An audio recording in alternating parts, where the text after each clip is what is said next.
Video போட்டுக்கிறேன், பேசுதானே? பேசுங்க. இந்த இடத்த பாருங்க, சிறுவைகுண்டம் பைபாஸில் இருந்து சிறுவைகுண்டம் நுழைவாயில் உள்ள பாலம். இது சாக்கடை பாலம்.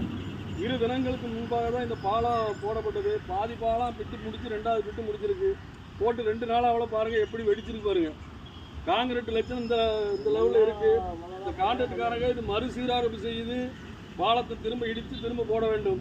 இல்லை என்றால் இப்போ சிறுவைகுண்டம் பகுதி மக்களை கூட்டி பெரும் போராட்டத்தை நடத்த வந்து இருக்குது.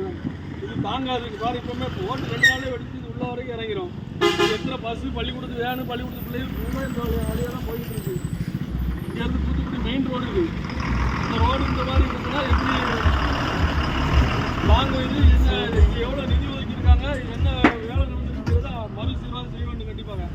இல்லைன்னா சிறுவண்ட பொதுமக்களை திரட்டி பெரிய போராட்டம் நடத்த வந்து இந்த நேரத்தில் தெரிவிச்சு இது நல்ல ஐடியா. கிட்ட ஜூம் பண்ணி எடு. ஃபுல்லாக இங்கேருந்து அங்கே வரைக்கும் கீறிட்டு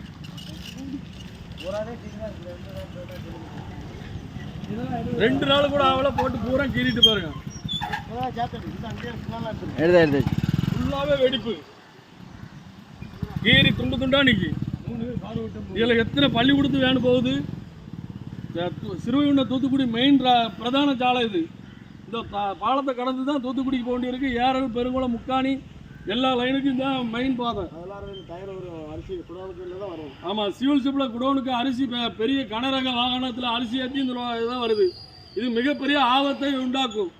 இதை கண்டிப்பாக மறுசீராய்வு செய்து பாலத்தை இடித்து திரும்ப தரமான முறையில் போட வேண்டும் என்று பொதுமக்கள் சார்பாக கேட்டுக்கொள்கிறேன்.